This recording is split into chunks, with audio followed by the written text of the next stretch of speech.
میرا دل بدل دے، میرا دل بدل دے، میرا دل بدل دے۔ یہ جو عورتوں کو کہا جاتا ہے نا کہ جو ناخن پالش لگاتی ہیں، تو اب اس میں مسئلہ یہ ہوتا ہے کہ اس سے پانی نیچے نہیں پہنچتا، وہ جو پانی ہے وہ ناخن تک نہیں پہنچتا، وہ اوپر اوپر سے، جیسے آپ کے ہاتھ پہ ایلفی لگ جاتی ہے، سمت بونڈ لگ جاتا ہے، کوئی ایسی چیز لگ جاتی ہے، تو اس کی جو سطح ہوتی ہے وہ پانی کو نیچے جلد تک پہنچنے نہیں دیتی۔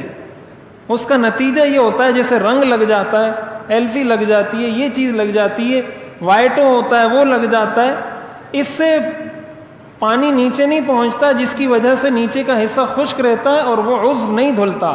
جب نہیں دھلتا تو وضو ہوتا ہی نہیں ہے، جب وضو نہیں ہوگا تو نماز کیسے ہوگی؟